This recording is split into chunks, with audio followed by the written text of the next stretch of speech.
देशवासियों, नमस्कार। नए विषयों के साथ, नए प्रेरक उदाहरणों के साथ, नए नए संदेशों को समेटते हुए एक बार फिर मैं आपसे मन की बात करने आया हूं। जानते हैं, इस बार मुझे सबसे ज्यादा चिट्ठियां और संदेश किस विषय को लेकर मिली है। ये विषय ऐसा है जो इतिहास, वर्तमान और भविष्य तीनों से जुड़ा हुआ है। मैं बात कर रहा हूं देश को मिले नए प्रधानमंत्री संग्रहालय की। इस 14 अप्रैल को बाबा साहब आम्बेडकर की जन्म जयंती पर प्रधानमंत्री संग्रहालय का लोकार्पण हुआ है। इसे देश के नागरिकों के लिए खोल दिया गया है। एक श्रोता है श्रीमान सार्थक जी।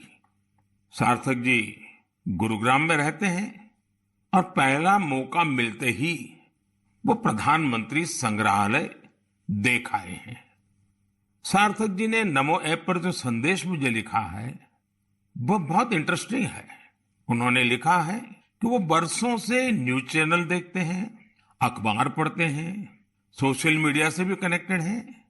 इसलिए उन्हें लगता था कि उनकी जनरल नॉलेज काफी अच्छी होगी।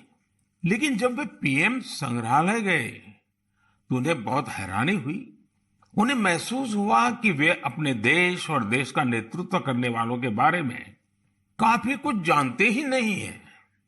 उन्होंने पीएम संग्रहालय की कुछ ऐसी चीजों के बारे में लिखा है जो उनकी जिज्ञासा को और बढ़ाने वाली थी। जैसे उन्होंने लाल बहादुर शास्त्री जी का वो चरखा देखकर बहुत खुशी हुई जो उन्हें ससुराल से उपहार में मिला था। उन्होंने शास्त्री जी की पासबुक भी देखी और यह भी देखा कि उनके पास कितनी कम बचत थी। सार्थक जी ने लिखा है उन्हें यह भी नहीं पता था कि मोरारजी भाई देसाई स्वतंत्रता संग्राम में शामिल होने से पहले गुजरात में डेप्यूटी कलेक्टर थे। प्रशासनिक सेवा में उनका एक लंबा कैरियर रहा था। सार्थक जी चौधरी चरण सिंह जी के विषय में वो लिखते हैं कि उन्हें पता ही नहीं था कि जमींदारी उन्मूलन के क्षेत्र में चौधरी चरण सिंह जी का बहुत बड़ा योगदान था। इतना ही नहीं, वे आगे लिखते हैं, जब लैंड रिफॉर्म के विषय में वहां मैंने देखा कि श्रीमान PV Narasimha Rao ji land reform के काम में बहुत गहरी रुचि लेते थे।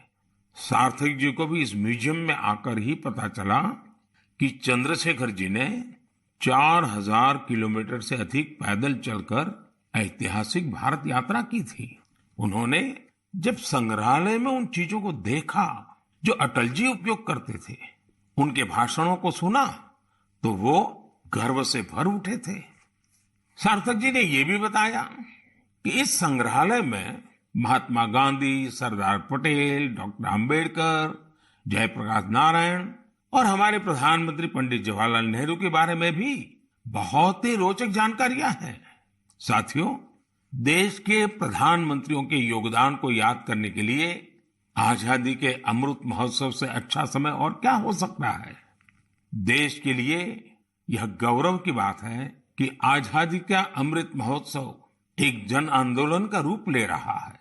इतिहास को लेकर लोगों की दिलचस्पी काफी बढ़ रही है और ऐसे में पीएम म्यूजियम युवाओं के लिए भी आकर्षण का केंद्र बन रहा है जो देश की अनमोल विरासत से उन्हें जोड़ रहा है। वैसे साथियों, जब म्यूजियम के बारे में आपसे इतनी बातें हो रही हैं, तो मेरा मन किया कि मैं भी आपसे कुछ सवाल करूं। देखते हैं आपकी जनरल नॉलेज क्या कहती है, आपको कितनी जानकारी है। मेरे नौजवान साथियों, आप तैयार हैं? कागज कलम हाथ में ले लिया? अभी मैं आपसे जो पूछने जा रहा हूं, आप उनके उत्तर नमो ऐप या सोशल मीडिया पर #म्यूजियम क्विज के साथ शेयर कर सकते हैं और जरूर करें। मेरा आपसे आग्रह है कि आप इन सभी सवालों का जवाब जरूर दें। इससे देश भर के लोगों में म्यूजियम को लेकर दिलचस्पी और बढ़ेगी। क्या आप जानते हैं कि देश के किस शहर में एक प्रसिद्ध रेल म्यूजियम है जहां पिछले 45 वर्षों से लोगों को भारतीय रेल की विरासत देखने का मौका मिल रहा है? मैं आपको एक और क्लू देता हूं। आप यहाँ Ferry Queen, saloon of Prince of Wales से लेकर फायरलेस स्टीम लोकोमोटिव ये भी देख सकते हैं। क्या आप जानते हैं कि मुंबई में वो कौन सा म्यूजियम है जहां हमें बहुत ही रोचक तरीके से करेंसी का इवोल्यूशन देखने को मिलता है? यहाँ ईसा पूर्व छठी शताब्दी के सिक्के मौजूद हैं, तो दूसरी तरफ ई मनी भी मौजूद है। तीसरा सवाल, विरासत ए खालसा इस म्यूजियम से जुड़ा है। क्या आप जानते हैं यह म्यूजियम पंजाब के किस शहर में मौजूद है? पतंगबाजी में तो आप सबको बहुत आनंद आता ही होगा। अगला सवाल इसी से जुड़ा है। देश का एकमात्र काइट म्यूजियम कहाँ है? आइए मैं आपको क्लू देता हूं। यहाँ जो सबसे बड़ी पतंग रखी है उसका आकार 22 गुणा 16 फीट है। कुछ ध्यान आया? नहीं तो यही एक और चीज बताता हूं। यह जिस शहर में है उसका बापू से विशेष नाता रहा है। बचपन में डाक टिकटों के संग्रह का शौक किसे नहीं होता, लेकिन क्या आपको पता है कि भारत में डाक टिकट से जुड़ा नेशनल म्यूजियम कहाँ है? मैं आपसे एक और सवाल करता हूं। गुलशन महल नाम की इमारत में कौन सा म्यूजियम है? आपके लिए क्लू ये है कि इस म्यूजियम में आप फिल्म के डायरेक्टर भी बन सकते हैं, कैमरा एडिटिंग की बारीकियों को भी देख सकते हैं। अच्छा, क्या आप ऐसे किसी म्यूजियम के बारे में जानते हैं जो भारत की टेक्सटाइल से जुड़ी विरासत को सेलिब्रेट करता है? इस म्यूजियम में miniature paintings, Jain manuscripts, sculptures, बहुत कुछ है। ये अपने यूनिक डिस्प्ले के लिए भी जाना जाता है। साथियों, टेक्नोलॉजी के इस दौर में आपके लिए इनके उत्तर खोजना बहुत आसान है। ये प्रश्न मैंने इसलिए पूछे ताकि हमारी नई पीढ़ी में जिज्ञासा बढ़े, वो इनके बारे में और पढ़े, इन्हें देखने जाएं। अब तो म्यूजियम्स के महत्व की वजह से कई लोग खुद आके आकर म्यूजियम्स के लिए काफी दान भी कर रहे हैं। बहुत से लोग अपने पुराने कलेक्शन को, ऐतिहासिक चीजों को भी म्यूजियम्स को दान कर रहे हैं। आप जब ऐसा करते हैं तो एक तरह से आप एक सांस्कृतिक पूंजी को पूरे समाज के साथ साझा करते हैं। भारत में भी लोग अब इसके लिए आगे आ रहे हैं। मैं ऐसे सभी निजी प्रयासों की भी सराहना करता हूं। आज बदलते हुए समय में और कोविड प्रोटोकॉल्स की वजह से संग्रहालयों में नए तौर तरीके अपनाने पर जोर दिया जा रहा है। म्यूजियम्स में डिजिटाइजेशन पर भी फोकस बढ़ा है। आप सब जानते हैं कि 18 मई को पूरी दुनिया में इंटरनेशनल म्यूजियम डे मनाया जाएगा। इसे देखते हुए अपने युवा साथियों के लिए मेरे पास एक आइडिया है। क्यों ना आने वाली छुट्टियों में आप अपने दोस्तों की मंडली के साथ किसी स्थानीय म्यूजियम को देखने जाएं। आप अपना अनुभव #म्यूजियम मेमोरीज के साथ जरूर साझा करें। आपके ऐसा करने से दूसरों के मन में भी संग्रहालयों को लेकर जिज्ञासा जगेगी।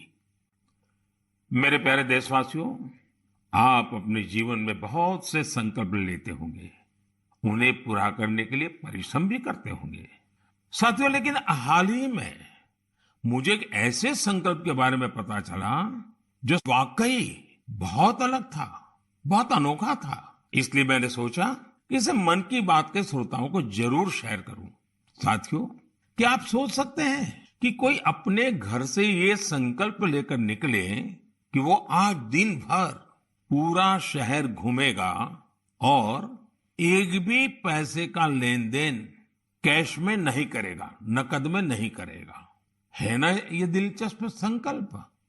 दिल्ली की 2 बेटियां सागरिका और प्रेक्षा ने ऐसे ही कैशलेस डे आउट का एक्सपेरिमेंट किया।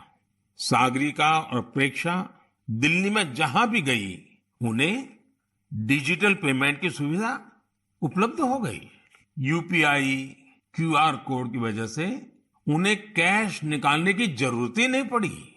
यहाँ तक कि स्ट्रीट फूड और रेहड़ी पटरी की दुकानों पर भी ज्यादातर जगह उन्हें ऑनलाइन ट्रांजैक्शन की सुविधा मिली। साथियों, कोई सोच सकता है कि दिल्ली है, मेट्रो सिटी है, वहां ये सब होना आसान है। लेकिन अब ऐसा नहीं है कि यूपीआई का ये प्रसार केवल दिल्ली जैसे बड़े शहरों तक ही सीमित है। एक मैसेज मुझे गाजियाबाद से आनंदिता त्रिपाठी का भी मिला है। आनंदिता पिछले सप्ताह अपने पति के साथ नॉर्थ ईस्ट घूमने गई थी। उन्होंने असम से लेकर मेघालय और अरुणाचल प्रदेश के तवांग तक की अपनी यात्रा का अनुभव मुझे बताया। आपको भी ये जानकर सुखद हैरानी होगी कि कई दिन की इस यात्रा में दूर दराज इलाकों में भी उन्हें कैश निकालने की जरूरत ही नहीं पड़ी। जिन जगहों पर कुछ साल पहले तक इंटरनेट की अच्छी सुविधा भी नहीं थी, वहां भी अब यूपीआई से पेमेंट की सुविधा मौजूद है। सागरिका, प्रेक्षा और आनंदिता के अनुभवों को देखते हुए मैं आपसे भी आग्रह करूंगा कि कैशलेस डे आउट का एक्सपेरिमेंट करके देखें। जरूर करें। साथियों, पिछले कुछ सालों में भीम यूपीआई तेजी से हमारी इकोनॉमी और आदतों का हिस्सा बन गया है। अब तो छोटे छोटे शहरों में और ज्यादातर गांवों में भी लोग यूपीआई से ही लेन देन कर रहे हैं। डिजिटल इकोनॉमी से देश में एक कल्चर भी पैदा हो रहा है। गली नुक्कड़ की छोटी छोटी दुकानों में डिजिटल पेमेंट होने से उन्हें ज्यादा से ज्यादा ग्राहकों को सर्विस देना आसान हो गया है। उन्हें अब खुले पैसों की भी दिक्कत नहीं होती। आप भी यूपीआई की सुविधा को रोजमर्रा के जीवन में महसूस करते होंगे। कहीं भी गए, कैश ले जाने का, बैंक जाने का, एटीएम खोजने का झंझट ही खत्म। मोबाइल से ही सारे पेमेंट हो जाते हैं। लेकिन क्या आपने कभी सोचा है कि आपके इन छोटे छोटे ऑनलाइन पेमेंट से देश में कितनी बड़ी डिजिटल इकोनॉमी तैयार हुई है? इस समय हमारे देश में करीब 20,000 करोड़ रुपए के ट्रांजैक्शन हर दिन हो रहे हैं। पिछले मार्च के महीने में तो यूपीआई ट्रांजैक्शन करीब 10 लाख करोड़ रुपए तक पहुंच गया। इससे देश में सुविधा भी बढ़ रही है और ईमानदारी का माहौल भी बन रहा है। अब तो देश में फिनटेक से जुड़े कई नए स्टार्टअप भी आगे बढ़ रहे हैं। मैं चाहूंगा कि अगर आपके पास भी डिजिटल पेमेंट और स्टार्टअप इकोसिस्टम की इस ताकत से जुड़े अनुभव है तो उन्हें साझा करिए। आपके अनुभव दूसरे कई और देशवासियों के लिए प्रेरणा बन सकते हैं। मेरे प्यारे देशवासियों, टेक्नोलॉजी की ताकत कैसे सामान्य लोगों का जीवन बदल रही है, ये हमें हमारे आसपास लगातार नजर आ रहा है। टेक्नोलॉजी ने एक और बड़ा काम किया है। ये काम है दिव्यांग साथियों की असाधारण क्षमताओं का लाभ देश और दुनिया को दिलाना। हमारे दिव्यांग भाई बहन क्या कर सकते हैं, ये हमने टोक्यो पैरालंपिक्स में देखा है। खेलों की तरह ही आर्ट्स, एकेडमिक्स और दूसरे कई क्षेत्रों में दिव्यांग साथी कमाल कर रहे हैं। लेकिन जब इन साथियों को टेक्नोलॉजी की ताकत मिल जाती है तो ये और भी बड़े मुकाम हासिल करके दिखाते हैं। इसलिए देश आजकल लगातार संसाधनों और इंफ्रास्ट्रक्चर को दिव्यांगों के लिए सुलभ बनाने के लिए लगातार प्रयास कर रहा है। देश में ऐसे कई स्टार्टअप्स और संगठन भी हैं जो इस दिशा में प्रेरणादायी काम कर रहे हैं। ऐसी एक संस्था है voice of specially abled people.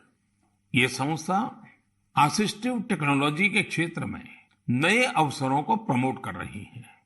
जो दिव्यांग कलाकार हैं, उनके काम को दुनिया तक पहुंचाने के लिए भी एक इनोवेटिव शुरुआत की गई है।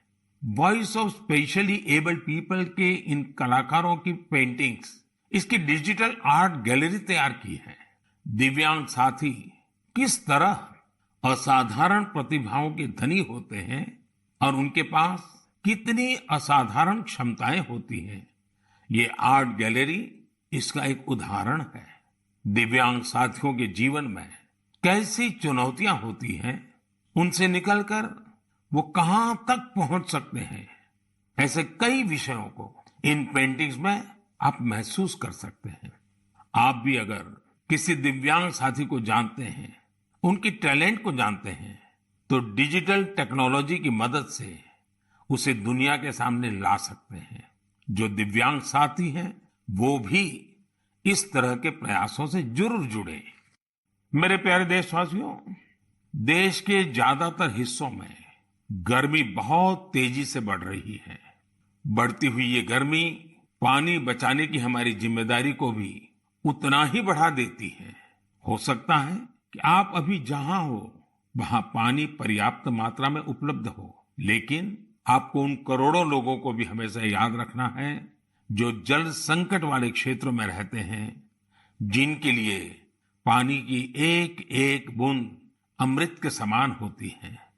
साथियों, इस समय आजादी के 75वें साल में आजादी के अमृत महोत्सव में देश जिन संकल्पों को लेकर आगे बढ़ रहा है, उनमें जल संरक्षण भी एक है।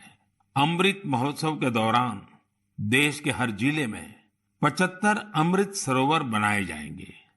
आप कल्पना कर सकते हैं कि कितना बड़ा अभियान है। वो दिन दूर नहीं जब आपके अपने शहर में 75 अमृत सरोवर होंगे। मैं आप सभी से और खासकर युवाओं से चाहूंगा कि वो इस अभियान के बारे में जानें और इसकी जिम्मेदारी भी उठाएं। अगर आपके क्षेत्र में स्वतंत्रता संग्राम से जुड़ा कोई इतिहास है, किसी सेनानी की स्मृति है, तो उसे भी अमृत सरोवर से जोड़ सकते हैं। वैसे मुझे यह जानकर बहुत अच्छा लगा कि अमृत सरोवर का संकल्प लेने के बाद कई स्थलों पर इस पर तेजी से काम शुरू हो चुका है। मुझे यूपी के